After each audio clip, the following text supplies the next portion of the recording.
Join me as we explore the mysterious boat graveyard of Staten Island. From the ground, it appears to be little more than a scrapyard along Arthur Kill.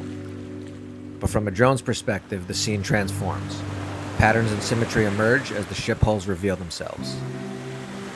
Hidden within this geometric labyrinth of twisted metal and weathered, waterlogged wood lies a fragment of history from the greatest generation.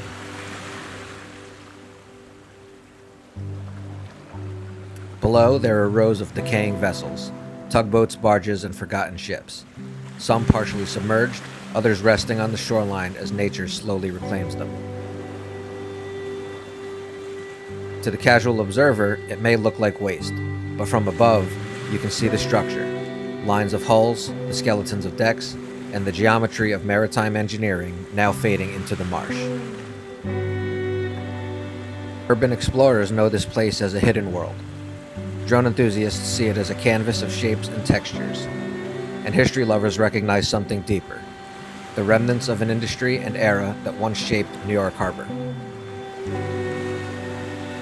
The boat graveyard exists because ships have life cycles. They are built, they serve, and eventually they are retired. In the mid-20th century, many decommissioned vessels were brought here for dismantling and scrap. Marine salvagers collected what could be reused: metal, machinery, materials. But not every vessel disappeared completely. Some hulls remained. This is where endurance becomes part of the story. Even after decades of exposure to salt water and weather, many frames still stand. Rusted and weathered, yes, but recognizable. The shapes of bows and decks are still visible, reminders of engineering and labor that once moved goods and people across the harbor. One of the vessels believed to have spent time in this graveyard is USS PC-1264. PC-1264 was a submarine chaser built during World War II, serving on coastal patrols and escort missions. These small ships hunted submarines and protected convoys, quiet but vital work in the larger war effort. This particular craft is historically significant because it carried one of the early, predominantly African-American crews assigned to combat service in the United States Navy. At a time when the military was still segregated, the ship's crew helped demonstrate that skill and courage had no color line. After the war, vessels like PC-1264 were decommissioned. Some were scrapped, others found second lives, and some eventually ended up here, part of the boat graveyard's forgotten fleet. Think about that for a moment. A ship that once served during a defining global conflict, now resting silently in the mud. The hull is still there after 80 plus years, an artifact of history enduring long after its active service ended. This evokes both sadness and respect. Sadness for the loss of purpose and recognition. Respect for the endurance of the structure and the people who served aboard it. The boat graveyard is more than decaying metal. It is a reminder that history often hides in plain sight. These vessels were once instruments of commerce and defense, tools that supported communities and nations. They mattered.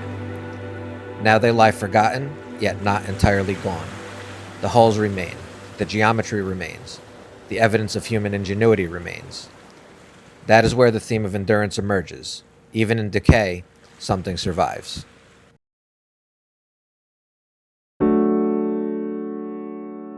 Nature grows over the decks. Water laps at the rust. Time reshapes everything, but the outline of the ships is still recognizable. A quiet testament to their existence. For locals, this place is part of New York Harbor's industrial history. For urban explorers, it is a hidden landscape. For drone enthusiasts, it is a study in composition and perspective, lines, shapes, and contrasts between rust and water. For boat lovers and maritime historians, it tells stories of engineering and service. And for anyone interested in history, it reminds us that the past is never fully gone. It simply changes form. The boat graveyard of Staten Island is not glamorous. It is not celebrated, but it is significant. Ships like USS PC-1264 once served during moments of global importance. Now their remnants rest here, forgotten yet enduring. Rust may cover the hulls, but the shapes remain. The history remains. And as long as we look, we can still see it. Thanks for exploring with me, and if you enjoy content like this, please consider liking and subscribing. It will help the channel endure, just as these boats did.